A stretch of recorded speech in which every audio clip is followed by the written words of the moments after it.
Buenas noches, bienvenido a su programa Acción Positiva. Este domingo 16 de septiembre, un día después de que se celebra el 197 aniversario de nuestra independencia patria, a la cual nos unimos con júbilo. También les quiero comentar que este 16 de septiembre, este programa Acción Positiva está cumpliendo 11 años de estar llegando todos los domingos a sus hogares y de llevar o tratar de compartir con ustedes la opinión, las ideas, los puntos de vista de distinguidos invitados que a lo largo de estos 11 años han verdaderamente contribuido a que tengamos una ventana que nos permita formar nuestro propio criterio como ciudadanos y a partir de ahí pues, tomar las mejores decisiones.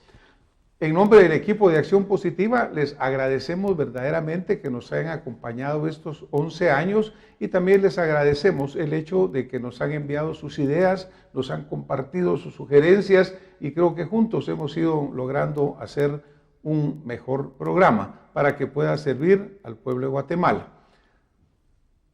197 años de independencia patria. Nos encuentra en estos momentos enfrascados en una controversia, en una situación difícil, en una situación de las cuales Guatemala ha venido enfrentando constantemente a lo largo de su historia.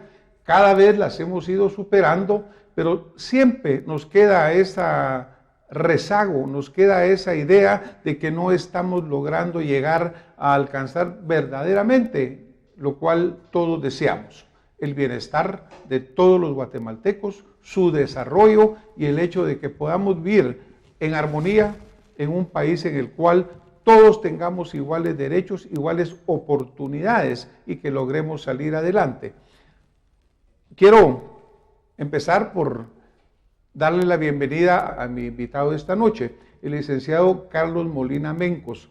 Licenciado, bienvenido a Acción Positiva. Muchas gracias, doctor, y en especial en su 11 aniversario.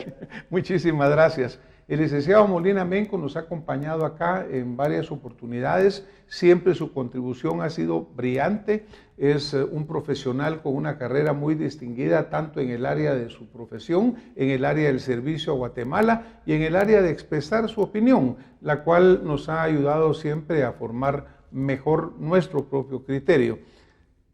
Me permití invitar al licenciado esta noche porque hay puntos que a mí verdaderamente me siguen llamando poderosamente a que tengamos respuestas. Y cuando veo lo que pasa en Guatemala hoy, que nos estamos pues en una verdadera confrontación, la cual primero Dios vamos a resolver en paz y legítimamente, pero me pregunto, a ver, ¿cómo empieza esto? ¿Por qué estamos acá nosotros en esta situación actual? Y yo me permitía compartirle al licenciado, antes de empezar el programa, una inquietud, que se la voy a plantear directamente a él.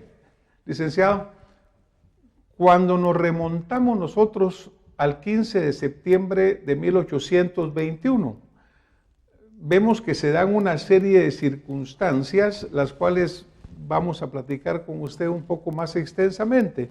Por un lado, el pueblo estaba afuera. Se habla de doña Dolores Bedoya de Molina, que estaba con marimba, una forma de que el pueblo presionaba.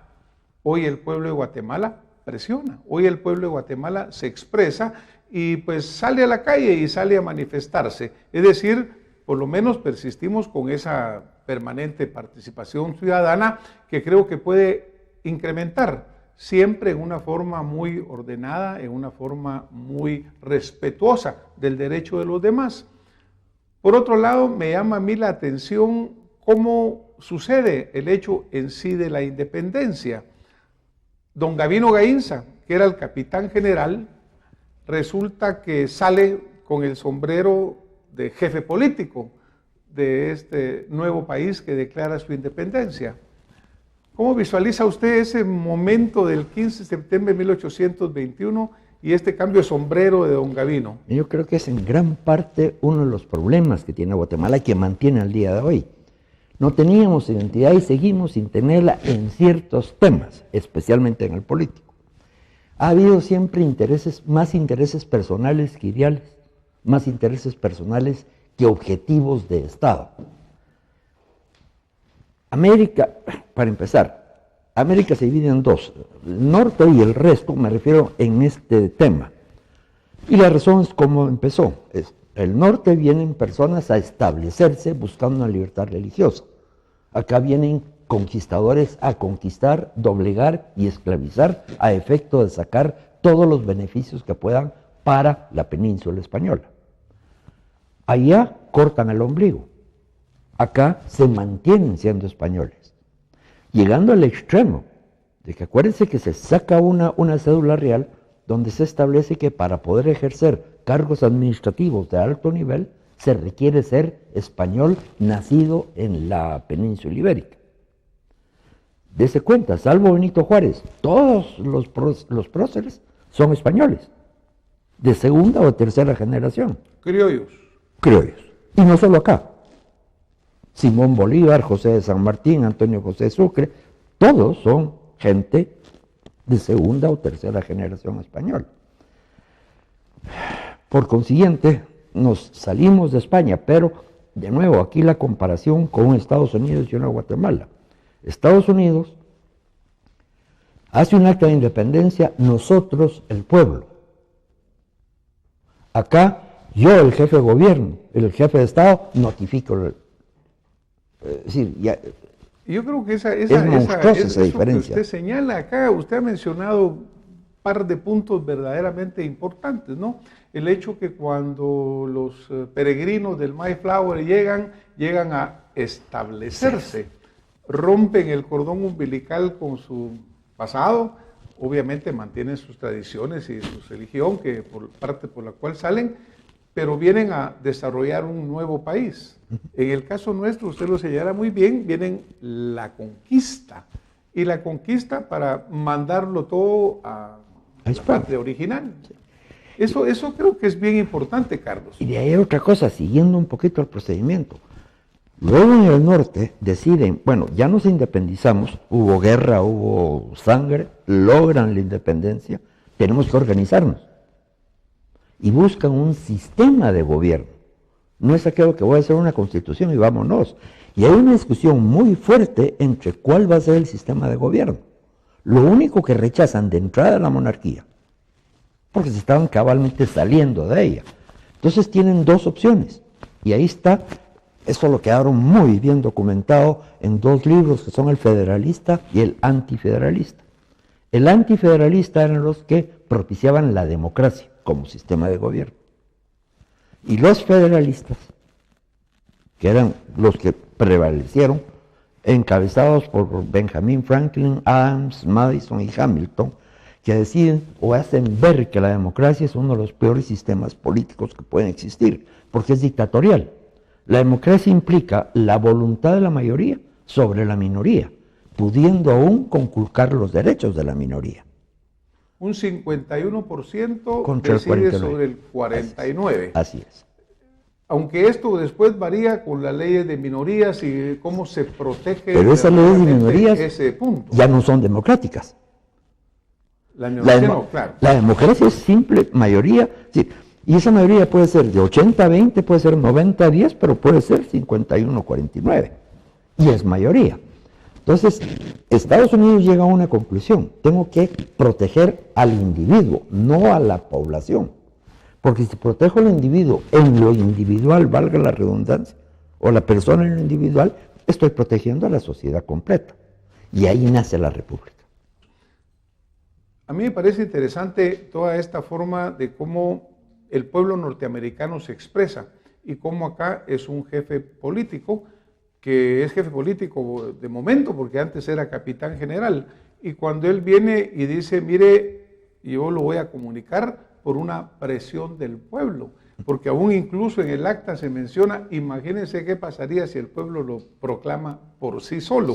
Es decir, se toma una prerrogativa del pueblo, se la toma este jefe político en ese momento. Lo cual es una diferencia importante, porque creo que aún en este momento en Guatemala todavía no está el pueblo verdaderamente hablando. Nuestra constitución política de 1985 es muy clara: la soberanía radica en el pueblo, pero aún no se está logrando. Ah, no estoy de acuerdo. Y mire, otra cosa, ya me tocó mi punto débil, era la Constitución del 85. Es la primera Constitución en la que sí se plantea la estructuración del Estado. Y se escoge también la República. Guatemala no es una democracia como todo el mundo presupone, es una república. Es una república democrática, pero democrática exclusivamente en cuanto al procedimiento de elección de las autoridades. Aquí, todos los artículos, los primeros, los fundamentales, son la protección a la persona humana y a su familia. Aún la invocación dice la primacía de la persona humana. Esa es la razón de ser del Estado, e individualista. Okay. De ahí empieza que la soberanía es del pueblo. La unión de personas son la soberanía de un país. Pero ¿cómo se van a gobernar?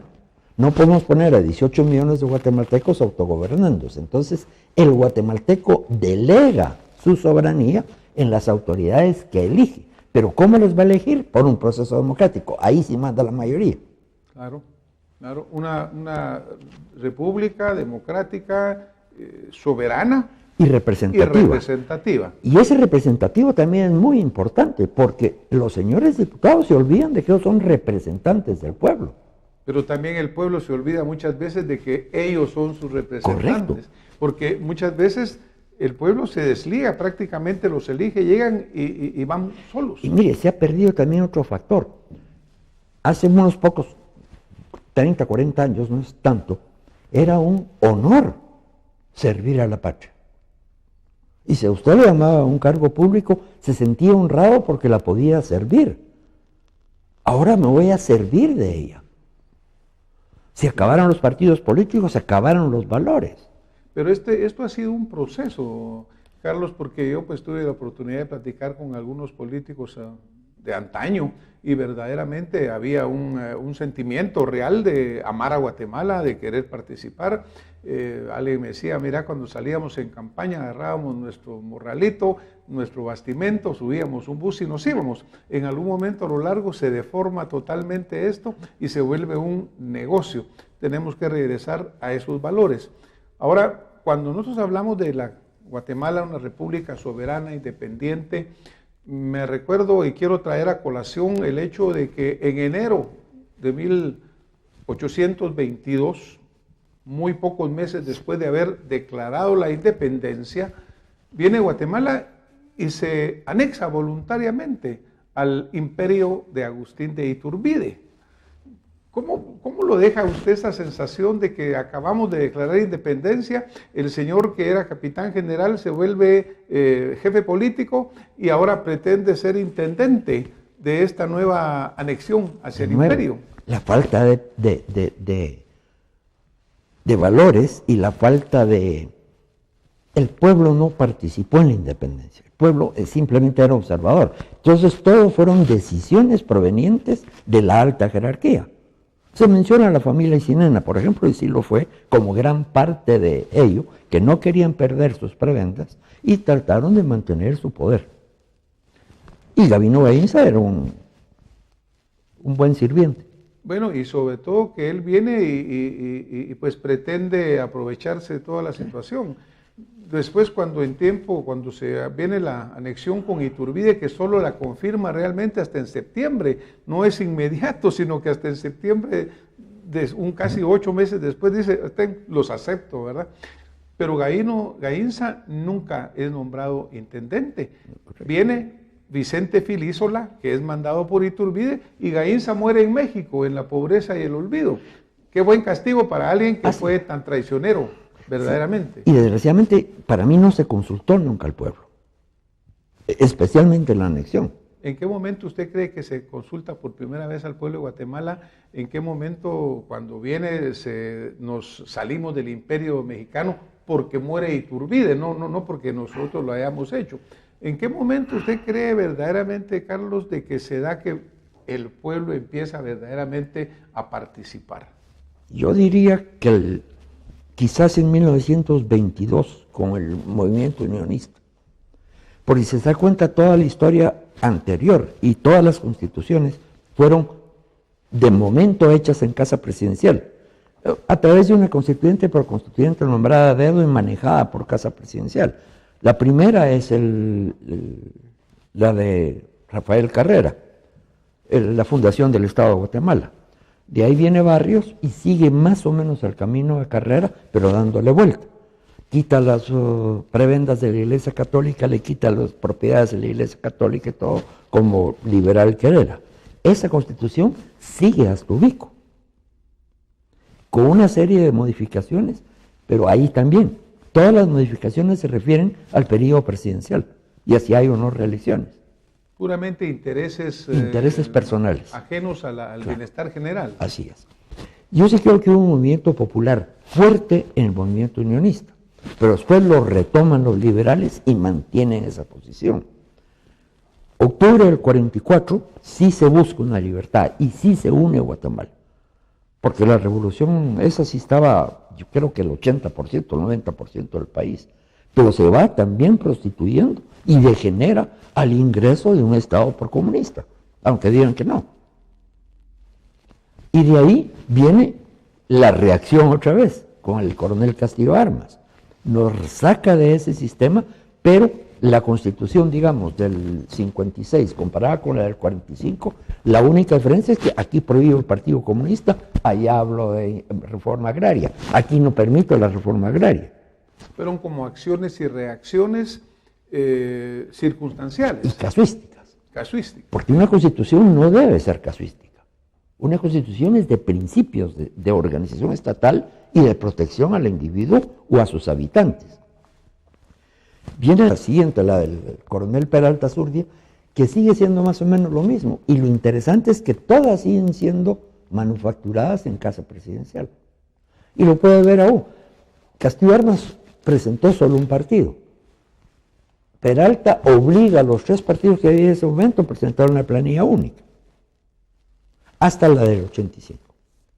Ahí sí hubo una verdadera Asamblea Nacional Constituyente. Ahí sí se discutió y se planteó.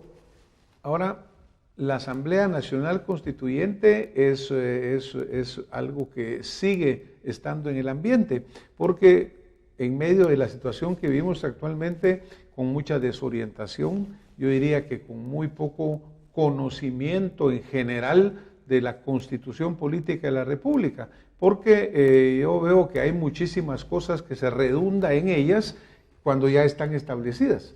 Pero, ¿cuál sería en este momento? ¿Hay algún clamor de algún grupo que menciona una Asamblea Nacional Constituyente? Mire, el que lo dice nunca le dio la Constitución Política. Esa es nuestra tragedia. Y yo le defendí toda mi vida que es mejorable, es mejorable. Toda obra humana es mejorable. Pero sí creo que es excelente. Si la aplicáramos en su totalidad y a cabalidad, sería otro el caso que se vive. La Asamblea Nacional Constituyente solo está facultada constitucionalmente para modificar el o los artículos para los que sea convocada relativos o referentes a derechos humanos. O sea, del artículo 3 al 46. Eso es lo que está establecido en la propia Constitución. El resto de la Constitución lo puede modificar el Congreso de la República con una mayoría de 2/3 partes y pasando a consulta popular. Si la consulta popular lo ratifica, pasa, y si no, no. Y hemos tenido ya los dos casos en el pasado. Y quedan 3 o 4 artículos que son imposibles de reformar, o los petros, como le llaman, que son fundamentalmente la reelección y de la presidencia de la República. Claro. Es decir, que el hecho de que haya ese desconocimiento es verdaderamente crítico. Por otro lado, nunca ha habido o ha habido realmente un esfuerzo de Estado, y aquí hablo del Estado de Guatemala, por llegar a que haya un amplio conocimiento de la ley. No. Mire, a mí sí me gustaría que en alguna forma se dé a conocer la Constitución. El otro gran error que todos cometen, la democracia de Guatemala. Usted agarra la Constitución, métala en una computadora, dígale a la computadora que la busca la palabra democracia, no aparece. ¿Qué significa eso, Carlos? ¿Qué mensaje usted nos quiere expresar con esto? Luego, meta la palabra república, la va a aparecer 142 veces. Somos una república, no somos una democracia. Para que nuestro auditorio tenga claro cuál es esta diferencia real, ¿cómo lo planteamos para que sea entendible claramente? Para que no se vayan a confundir nada más, le va a aparecer la palabra democrático 2 o 3 veces, pero siempre refiriéndose al proceso de elección. Mire, la gran diferencia es que la república centra como fundamento, como principio fundamental del país a la persona humana. Esa es la gran diferencia. Mientras que la democracia es a la mayoría. Es un proceso democrático de la forma como elegimos a las autoridades en quienes delegamos. Correcto. Por eso es que somos una república democrática. Somos república en cuanto a organización, somos democráticos en cuanto al funcionamiento de elección, porque la república también presupone la alternabilidad en el poder. Entonces, para mantener esa alternabilidad, lo vamos a hacer por un sistema democrático de mayorías. Ahí sí. Usted mencionaba que aún incluso en Estados Unidos, en Norteamérica, había un grupo de los próceres de allá que estaban en favor de la democracia y otros que estaban en contra. Sí. Y me recuerdo una frase que se la atribuyen a Winston Churchill, en la cual decía, mire, la democracia no es el mejor sistema, pero es el mejor que tenemos. No, sí, él sí. Pero no estaba hablando de democracia, con todo el respeto a Winston Churchill, dentro del principio, del concepto puro de democracia, que es la voluntad de las mayorías. Mire, en el federalista sí es algo que vale la pena, porque tanto Madison como Hamilton, Franklin, le entran, y Adams le entran muy profundo al principio democrático. Y ellos, y como 5 o 6 más, destruyen el concepto de democracia.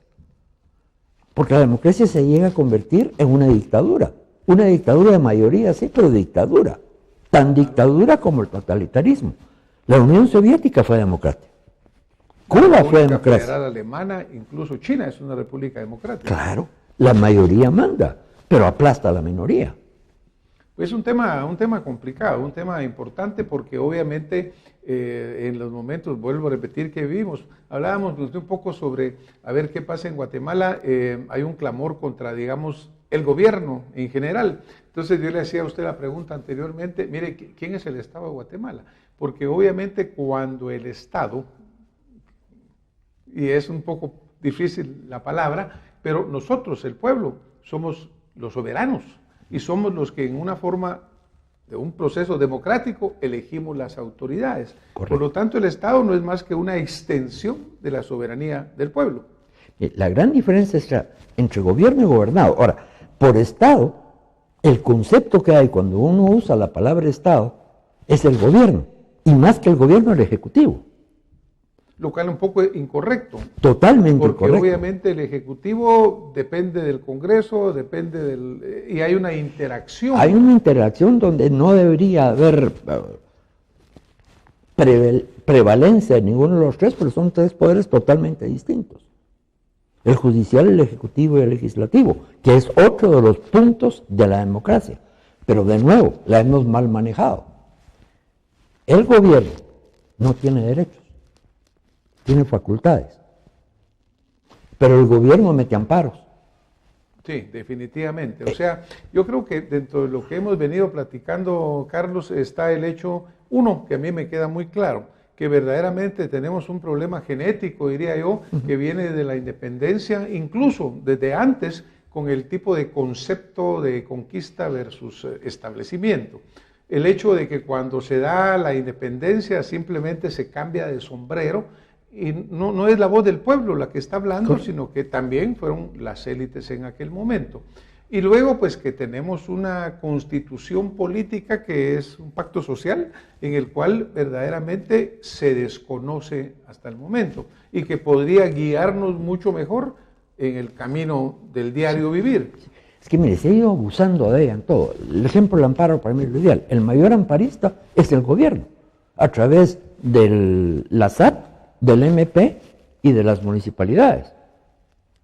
Y el amparo no es para ellos, es para usted y para mí, es para preservar al individuo de la posible abuso del poder público. Bueno, pues ya ve que ese es un principio fundamental que el cual está siendo tergiversado, intencionadamente o incluso por ignorancia realmente, tanto del afectado como que del que afecta. Porque yo creo que acá lo que debe parecer es el ser humano, el guatemalteco como ciudadano, que sus derechos prevalezcan dentro del marco constitucional. Y como es república, eso es lo que yo tengo que proteger, al individuo. Y por eso le tengo que dar esos derechos fundamentales y por eso le doy el recurso de amparo para que en el momento que se vea amenazado en el ejercicio de sus derechos pueda defenderse. Esa es la razón de ser. ¿Qué mensaje nos dejaría, licenciado? Estamos llegando al final de esto. ¿Qué le gustaría a usted sumarizar de lo que hemos venido platicando?